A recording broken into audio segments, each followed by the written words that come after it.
So think back to like 1999. You could have pretty much thrown a dart at the NASDAQ and, doubled your money. Oh, easily, yeah. Right. But then in 2001, that exact same dartboard would have just completely wiped out your life savings. And I mean, momentum investing is, it's honestly probably the most intoxicating drug in finance. It really is. Because you see these charts pointing straight up, your group chats are suddenly full of like newly minted financial geniuses. Right. Everyone's an expert. Exactly. And you get that flutter in your stomach, right? You start wondering, am I missing out on the opportunity of a decade here? But today, we are going to build an immunity to that whole intoxication. So, welcome to the deep dive. That'd be here. Yeah, we're drawing from a really phenomenal article today called 4 Questions Investors Should Ask Before Chasing a Hot Trend. And our mission for you is to equip you with, like, a mental checklist, a real mechanical understanding of how market hype actually works so you can navigate momentum without, well, becoming a victim of it. Yeah. And before we get into the actual mechanics of these market cycles, we really need to establish the baseline for our discussion today. Oh, right, the ground rules. Yeah, drawing directly from the editor's note of our source material. So this deep dive is strictly for informational purposes only. It does not constitute financial advice. Right. Investing involves significant risk, including, the possible loss of principal. So you should always consider your specific circumstances and definitely consult with a qualified financial professional before making any actual decisions. Definitely, because we're analyzing the psychological and the mathematical frameworks today, not actually managing your portfolio. Exactly. So, okay, let's unpack this. Let's get right into the core premise of the article. There's this fundamental tension between the irresistible allure of chasing momentum versus the really grueling, unglamorous work of digging for undervalued opportunities. That's a lot of work. Right. I mean, we always hear buy low, sell high, but human nature desperately just wants to buy what is already going up. Yeah, what's fascinating here is that it's entirely a function of neurological comfort. Like finding an undervalued asset requires digging in the dark, basically. It's very solitary, contrarian work. You're essentially telling the rest of the market that they are wrong, and you're right. And that is really psychologically taxing. Oh, for sure. You're out on an island. Exactly. Yeah. But momentum investing, on the other hand, it puts you right in the spotlight. Yeah. You're surrounded by constant visible validation. Because the headlines agree with you. Right. The pundits agree, the trading volume is there, you feel inherently safe because you are moving with the herd. Even if the herd is running like full speed toward a cliff. Exactly. And the risk profile of that spotlight is what really fascinates me. The article mentions the danger of when the music stops.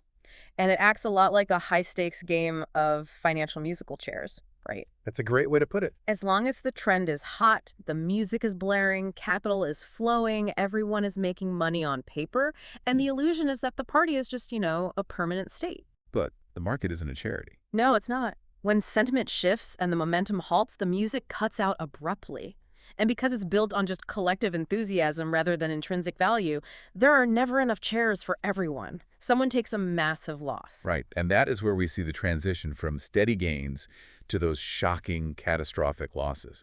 Because you have algorithms and quant funds that are literally programmed to detect and accelerate that price movement. It just piles on. Exactly. And index funds are mathematically forced to buy more shares as the company gets bigger, which creates this artificial updraft. Right. So since the risks are so astronomically high when that music does stop, the first thing a person really needs to evaluate isn't the trend itself, right? It's their own reflection in the mirror, their own timeline. Yeah, the age and stage reality check.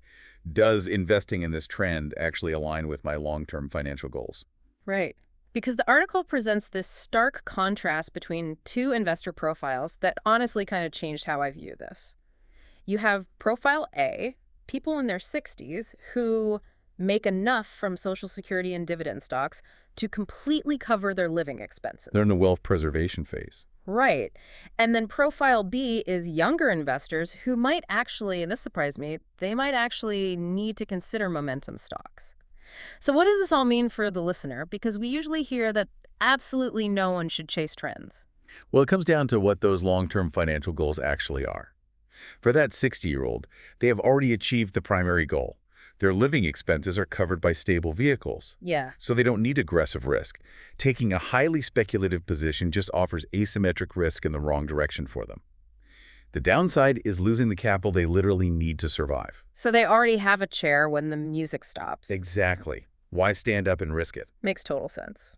But conversely, you have the younger investor, say someone in their 20s or 30s. They have a much longer time horizon and a massive gap to close to reach financial independence. Yeah, so they need the growth. Right. It's a mathematical reality. Yeah. They have decades of runway to absorb and recover from volatility. So calculated exposure to high-growth assets isn't just a blind gamble for them. It can actually be a legitimate tool. Wow. Okay, so the 60-year-old is playing defense, and the 30-year-old kind of has to play offense. Exactly. But once you confirm that a trend does align with your age and your goals, you have to move from looking at your own bank account to looking at the company's ledger. Right. Which brings us to question 2. Is this trend financially sound? You have to stress test the fundamentals. Yeah. Understanding the businesses in the industry and making sure they have actual long-term catalysts to survive for years, not just a favorable news cycle. Right. And operating in a trending industry, it doesn't give a company a free pass on math. The article specifically warns about companies that lose money on every product with no real path to profitability. Yeah, the unit economics. Yeah, it's like a rocket ship built with a leaky fuel tank. Like, it might look absolutely amazing on the launch pad because it's painted in the colors of this hot trend, but it's operating on totally shaky ground. It's not going to reach orbit. That's a perfect analogy. And this builds into the concept of long-term catalysts. It is not just about the hype of today. It's about whether the underlying business mechanics actually make sense for tomorrow. Because being in a trending space doesn't magically fix a fundamentally broken business model. Exactly. We saw this with a lot of gig economy startups during the zero interest rate era. They subsidized hypergrowth with venture capital, right? But when the cheap capital dried up, if they lost money on every transaction, no amount of market momentum could save them. Right. But, even if a specific company has good math, the entire industry might just be a passing fad. Like, Right. the pond they're swimming in could just dry up. Oh, absolutely. So that requires zooming out, right, to test the legitimacy of the trend itself, which is question 3. Is this trend legitimate? Yeah. Are we looking at fads that end up in the back pages of history or trends that completely redefine society? Here's where it gets really interesting to me. The source provides this ultimate litmus test. They call it the disappearance test. Yes. Basically, ask yourself how the world would be fundamentally different if a certain trend just disappeared tomorrow. I just think that is such a brilliant practical thought experiment for the listener to use. It really is. And if we connect this to the bigger picture, you can contrast those back pages of history fads with the source's prime example, which is the internet. Right, the ultimate trend. Exactly. The internet is the gold standard because it fundamentally altered 3 core pillars of human life that the text mentions: how we work, how we consume, and how we engage. Yeah, if you vanish the internet tomorrow, the global supply chain collapses. Society doesn't just shrug. Exactly. But if you vanished, say, 3D TVs from the 2010s, society just goes back to regular screens. No big deal. Right. If an industry lacks that infrastructural staying power and it operates on questionable financials, it's just not legitimate. Okay, so we've stress tested the investor's life stage, we've looked at the company's financials, and we've verified the trend's legitimacy. But the final hurdle is, honestly, the most unpredictable one. Oh, yeah. It's the investor's own brain. Question 4. What is my actual motivation for investing in this trend? And this is where we have to talk about FOMO. The fear of missing out. The article highlights how dangerous this is. If FOMO is the driver, it's probably too late to capitalize on the rally, and you end up just buying at the absolute top. Yep. You provide the exit liquidity for the institutional investors who bought in early. But let me push back on that for a second. Isn't a little FOMO totally natural? How does a listener actually separate genuine researched interest from just the fear of missing out? That's the real challenge. But the source provides a great safety mechanism for this, which is the several years holding rule. Okay, how does that work? So FOMO is this acute short-term emotional response, right? It's designed by your brain to make you act right now to catch a rally. Like a panic. Exactly. Which paradoxically guarantees that you buy at the top. But by forcing yourself to commit to holding those specific stocks for several years, you neutralize that short-term panic. Oh, I see. Because you can't sustain a panic attack for 5 years. Right. The rule forces you to ask, am I comfortable holding this for half a decade? If your stomach drops because you know it's a 6-month fad, that was FOMO. Wow. That is a great circuit breaker. It really is. And this raises an important question. How do we synthesize all four of these rules into a cohesive strategy for our listeners today? Well, let's run through a quick recap of that 4-point checklist.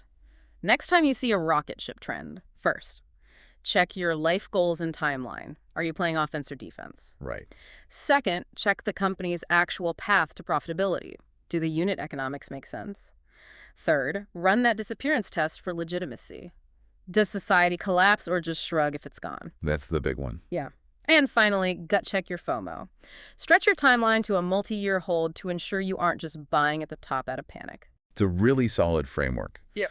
And just as a lighthearted but firm reminder as we wrap up, this deep dive was purely for informational purposes, guys. Not financial advice. Not financial advice. Investing involves the risk of losing your principles, so please talk to a professional who knows your specific situation. Exactly. Always do your own research. But I do want to leave you with one final lingering thought to mull over, kind of building on this whole momentum and FOMO idea. Let's hear it. If your only reason for buying into a trend is because it is currently hot, ask yourself, are you actually investing in a business's future cash flows, or are you just gambling on the psychology of the crowd that comes after you? Yeah, that's a dangerous game. It really is. Well, thank you so much for joining us on this deep dive. Stay disciplined out there, and we'll catch you next time.